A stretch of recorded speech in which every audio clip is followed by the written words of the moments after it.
معاشرے کی اس ناانصافی پر مجھے بہت تکلیف ہوتی ہے جب کوئی بد کردار مرد اپنے لیے با کردار بیوی چاہتا ہے۔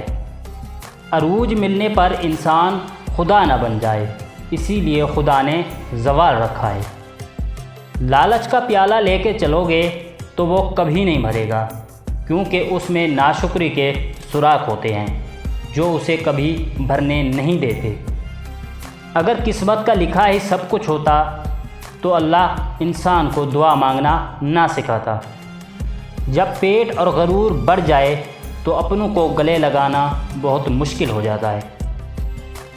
حضرت علی کا فرمان ہے کہ اتنے خشک نہ بنو کہ توڑ دیے جاؤ، اور اتنے نرم نہ بنو کہ نچوڑ دیے جاؤ۔ کسی سے اتنی نفرت نہ کرو کہ کبھی ملنا پڑے تو مل نہ سکو، اور کسی سے اتنی محبت نہ کرو کہ کبھی تنہا جینا پڑے تو جی نہ سکو۔ دیر سے بنو لیکن کچھ بنو، کیونکہ لوگ وقت کے ساتھ خیریت کی بجائے حیثیت پوچھنے لگتے ہیں۔ ایک آدمی نے کسی بزرگ سے پوچھا کہ میرا اللہ اس وقت کیوں نہیں سنتا جب میں مانگتا ہوں؟ تو بزرگ مسکرا کر کہا، وہ تیرے گناہوں کی سزا بھی اس وقت نہیں دیتا جب تو کرتا ہے۔ زمانے کا شکوہ نہ کرو بلکہ خود کو بدلو، کیونکہ پاؤں کو گندگی سے بچانے کا طریقہ جوتا پہننا ہے، نہ کہ سارے شہر میں قالین بچھانا۔ کتابوں کی دوستی بڑی ہی اچھی ہوتی ہے، وہ ہم سے باتیں تو نہیں کرتی لیکن انجانے میں بہت کچھ سکھا جاتی ہے۔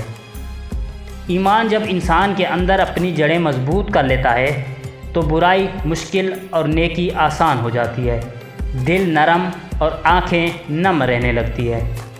زندگی کا سب سے بڑا المیہ یہ ہے کہ شوق کی عمر میں صبر سیکھ لیا جائے۔ جب کوئی دوست تمہیں اپنا راز بتائے تو یہ سمجھ لینا کہ وہ اپنی عزت تمہیں امانت دے رہا ہے، اور اس میں کبھی بھی خیانت مت کرنا۔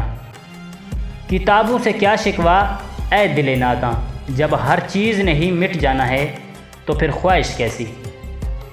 جنت پکارتی ہے کہ تیرے لیے میں ہوں، دنیا گلے پڑی ہے کہ جنت مجھے سمجھ۔